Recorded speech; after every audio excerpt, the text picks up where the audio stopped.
20 years back, if you asked somebody who a criminal was, the answer would have been very obvious. Someone with a knife, gun, and blood on his hands. Now the world has changed, and so has the world of criminals. He is no longer somebody with a relatively poor background or a traumatic childhood. He's someone more like you and me.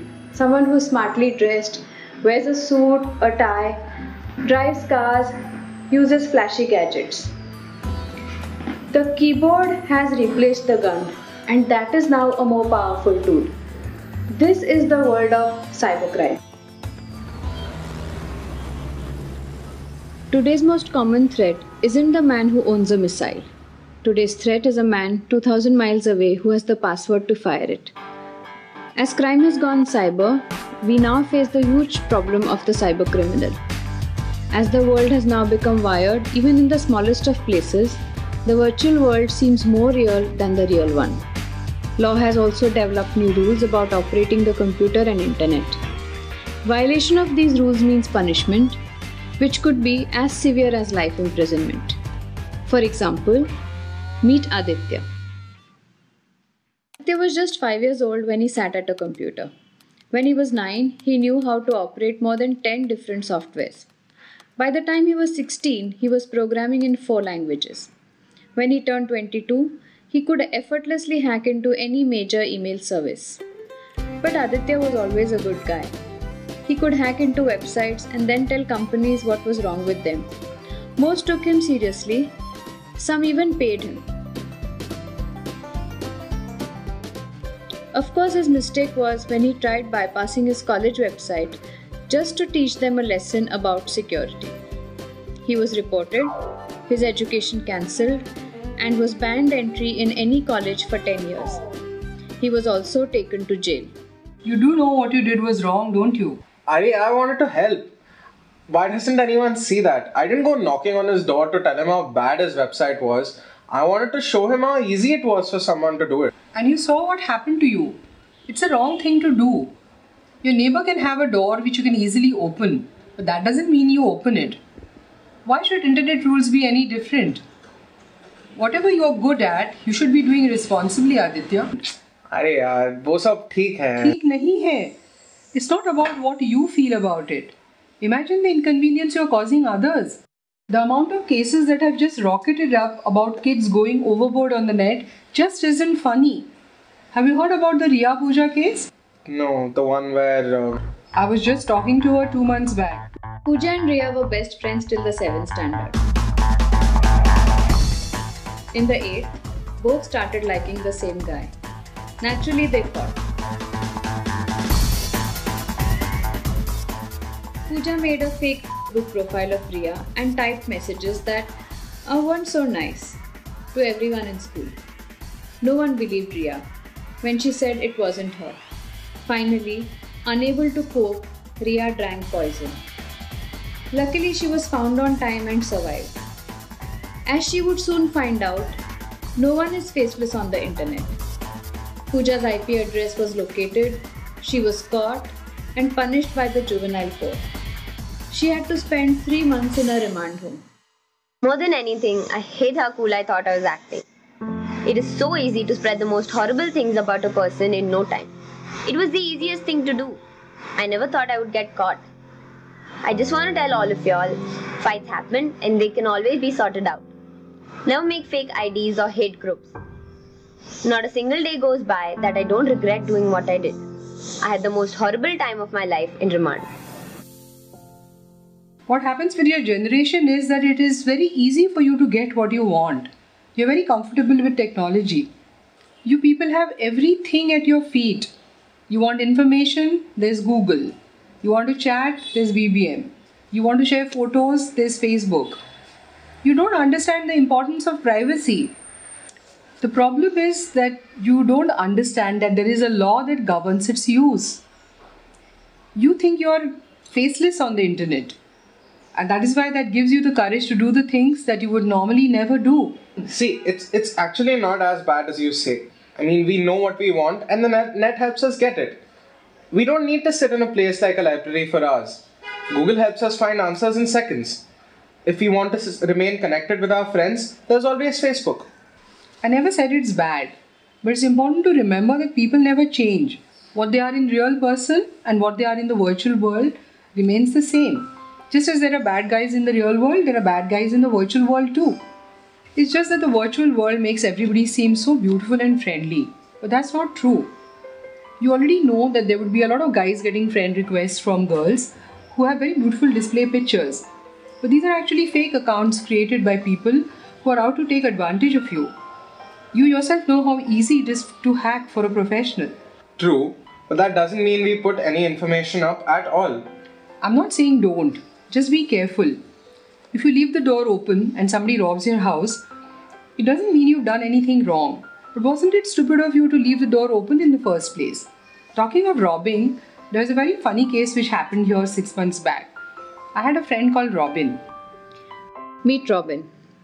Robin is your regular 9 to 5 worker. He's an engineer, works hard, and helps his parents out. Robin lives alone. 7 months back, he was planning a vacation.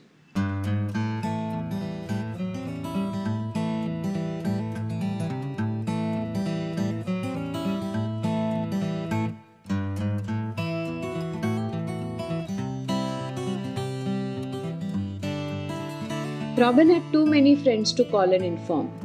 So he just put up a status saying he was going out of town.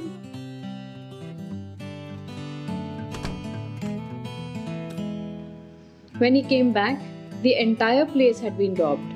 It was totally empty. He had been looted worth lakhs of rupees. When he was asked who all he had told, Robin said there were 1,300 friends on Facebook who knew where he was and when he was coming back. Even the police didn't know where to start from, because by virtue of the total amount of friends he was connected to, That would be more or less around 56,000 suspects. I think this came in the papers. It pretty much did. It's unresolved. But what can the police even do? They have nightmares when it comes to phishing attacks. How exactly does this work, this phishing? By the way, would you like some juice? Actually, I wouldn't mind. See, it's very easy. Basically, you design a page that I know people use a lot. For example, I know you use Facebook. So what generally happens is I design a page that looks exactly like Facebook and then ask you to log in. That sounds tough. I'd do it in 5 minutes and show you if I didn't want to go to jail again.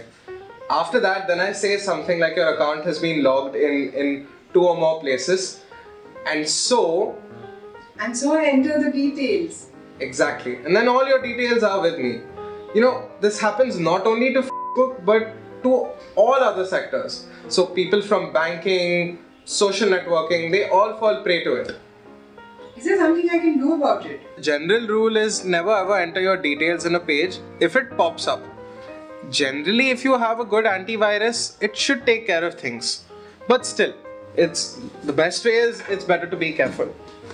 Now you're talking really sensibly.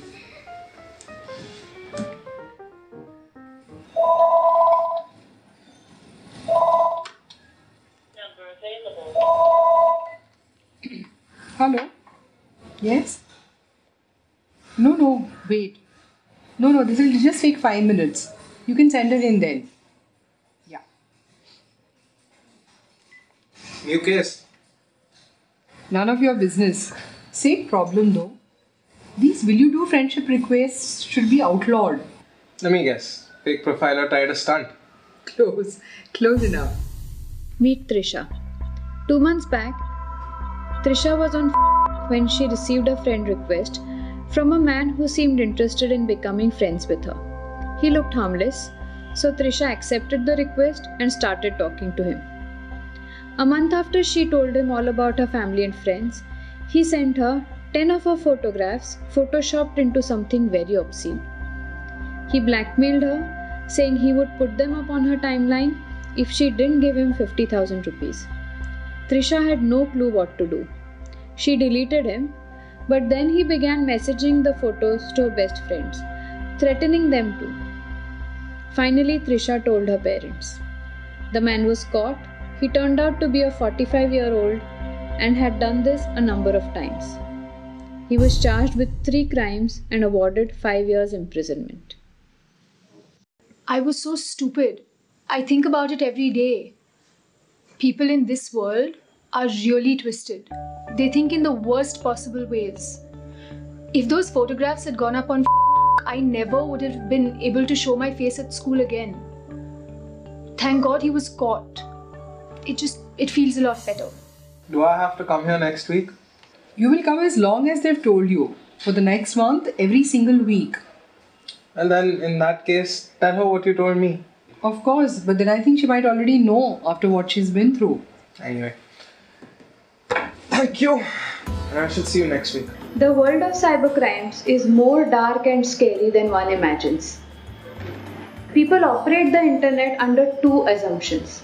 One is that they are anonymous on the net, and second is that there are no laws for the internet. Both of these are wrong assumptions or myths. One has to be very careful while operating in the cyber world so that one does not become a victim of a cybercrime and one also does not commit a cybercrime unknowingly. Rotary is the biggest NGO in the world with a base in more than 200 countries.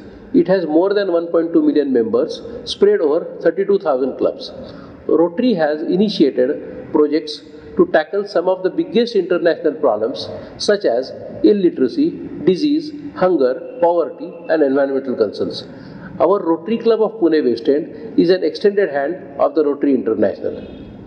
We at Rotary have recognized the growing dependence of today's youth with cyber media. We feel it pressing concern that children today have access to the free use of cyber media but are unaware of the repercussions of using the same. Bearing this in mind, we have decided to make this small film, hoping that it would teach children to tackle different aspects of cybercrime. It is a sincere effort from our end, and we hope you enjoyed it as well as learned from it. Thank you.